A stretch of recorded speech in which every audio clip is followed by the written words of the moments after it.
అందులో ఏముందో తెలుసుకునే ముందు అందులో అసలు ఏం చెప్పాలనుకున్నాడో బ్రీఫ్ తెలుసుకోవాలి మనం ఒక 10 లైన్లో.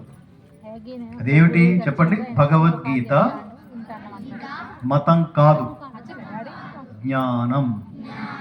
భగవద్గీత మతం కాదు, ధర్మం. భగవద్గీత ఉత్తమ సమాజ నిర్మాణం కోసం శ్రీకృష్ణుడు అర్జునుణ్ణి నిమిత్తంగా చేసుకొని ప్రపంచ మానవాళికి చూపించిన సన్మార్గం. గీత నేర్చుకుంటే రాత మార్చుకున్నట్టే. భగవద్గీత సర్వమానవులకు ఆశాదీపం. భగవద్గీత సాధకులకు కల్పవృక్షం. గీత నేర్చుకుంటాం, మా రాత మార్చుకుంటాం. ఇంటింటా గీతా జ్యోతులు వెలిగిస్తాం. భారతీయ సనాతన ధర్మ జ్యోతులై ప్రకాశిస్తాం. జై శ్రీకృష్ణ. జై శ్రీకృష్ణ. మీతో చెప్పించింది దీని ఓత్ అంటారు, ప్రతిజ్ఞ. ఏం ప్రతిజ్ఞ? రోజు ఇంట్లోంచి మీరు స్కూల్కి వెళ్ళేటప్పుడు పిల్లలు ముందు, ముఖ్యంగా మీరందరూ మిమ్మల్ని చూస్తే నాకు చాలా ఆనందం కలిగింది. భగవద్గీత ఎవరికి చెప్తే మంచి దేశం అనిపించుకుంటుందో వాళ్ళు ఇక్కడ ఉన్నారు. దేశం భవిష్యత్ అంతా మీరే, మీదే, మాది అయిపోయింది. అందుకని రోజు స్కూల్కి వచ్చే ముందు అమ్మ ఫస్ట్ మీరు గుర్తుపెట్టుకోవాల్సింది, మొదటిది అమ్మా నాన్న పాదాలకి నమస్కారం చేయాలి. చేస్తూ ఏమనాలి? మాతృదేవో భవ, పితృదేవో భవ. మీరు స్కూల్కి వచ్చాక గురుర్ బ్రహ్మ గురుర్ విష్ణు గురుర్దేవో మహేశ్వర గురు సాక్షాత్ పరబ్రహ్మ తస్మై శ్రీ గురవే నమః. గురు సాక్షాత్ పరబ్రహ్మ అంటే ఏమిటి తెలుసా? గురువే పరబ్రహ్మ. పరబ్రహ్మ అంటే పరమాత్మ. Ultimate God is your teacher. అందుకని టీచర్ల మీద జోకులు వేసుకోకూడదు. టీచర్లు దైవాలు.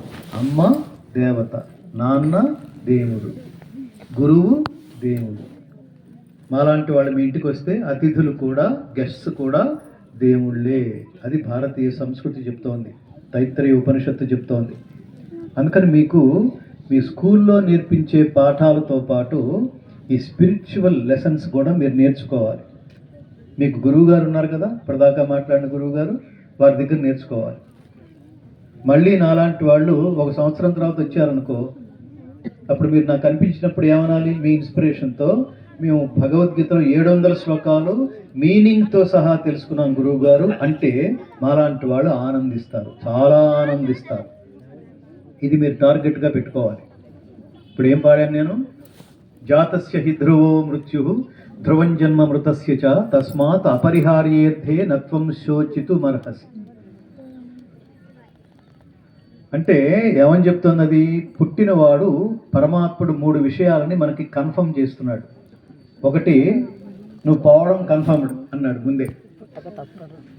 రెండో విషయం చెప్తున్నాడు, పోయినవాడు మళ్ళీ పుడతాడు, అది కన్ఫర్మ్డ్. అంటే పునర్జన్మ సిద్ధాంతాన్ని భగవద్గీత రూపంలో పరమాత్మ ధృవీకరించి మళ్ళీ చెప్తున్నాడు, గుర్తు చేస్తున్నాడు.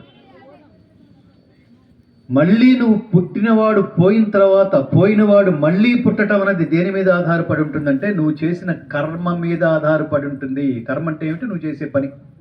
మంచి పనులు చేయి, మంచి జన్మ వస్తుంది. చెడ్డ పనులు చేయి, చెడ్డ జన్మ వస్తుంది. ఏది మనం ఎంచుకోవాలి? ఏది సెలెక్ట్ చేసుకోవాలి? మంచి పని. మంచి పని అంటే ఏమిటి? సత్యం, నిజం మాట్లాడటం, అబద్ధం మాట్లాడకుండా ఉండటం. తల్లిదండ్రులు వాళ్ళు కష్టపడి సంపాదించిన సంపాదనతో మిమ్మల్ని చదివిస్తున్నారు కదా, మరి ఆ డబ్బు వేస్ట్ చేస్తామా మనం? ఎంత కష్టపడ్డాడు నాన్న, ఆ డబ్బంతా నీ ఫీజుకు ఉపయోగిస్తున్నాడు కదా. ఇప్పుడు మీరు వేసుకుంటున్న డ్రెస్ ఎవరిది? ఎవరి కష్టం? అది డబ్బు పెడితే వచ్చింది కదా, ఆ డబ్బు ఎవరిది? నాన్నది. పొద్దున్నే మిమ్మల్ని స్కూల్ పంపించడానికి అమ్మ మిమ్మల్ని స్కూల్కి పంపించడానికి వండే టిఫిన్ ఉంటుందే, ఆ టిఫిన్ చేసి మిమ్మల్ని ఇక్కడ మీరు ఎలా వస్తారు? ఆటోలో ఇట్లా వస్తారా? ఆటోల్లో, స్కూల్ బస్సుల్లో వస్తారు. మిమ్మల్ని ఆ బస్సు ఎక్కించేంత వరకు, ఆటో ఎక్కించేంత వరకు తను నీళ్లు కూడా తాగదు. చూసారా? మీ ఆనందమే అమ్మకి ఆనందం, మీ ఆనందమే నాన్నకి ఆనందం. అప్పుడు మీరేం చేయాలి? అమ్మా నాన్నల ఆనందం కోసం మీరేం చేయాలి? జాగ్రత్తగా చదువుకోవాలి, ఒక లక్ష్యంతో చదువుకోవాలి, ర్యాంకులు తెచ్చుకోవాలి, కష్టపడి చదవాలి, ఆనందిస్తూ చదవాలి, ఇష్టపడి చదవాలి, శ్రమపడి చదవద్దు, బట్టి పట్టేయద్దు.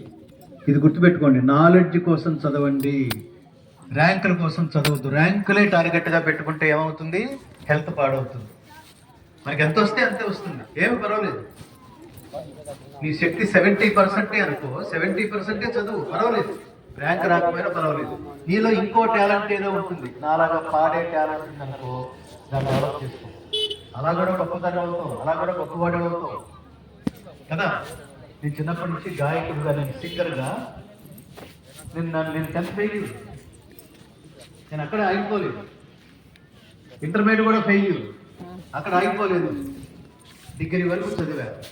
డిగ్రీ చదివిన తర్వాత ఈ దేశం కోసం ఏం చేయాలి అని అనుకున్నప్పుడు నేను గాయకుడిగా ఎదగాలి, సింగర్గా ఎదగాలి అనుకున్నాను. అలాగే ఎదిగిన తర్వాత చాలా సినిమాలో కూడా పాడాను, సినిమాలో పాడిందా? అలాగే చాలా దేశాలు కూడా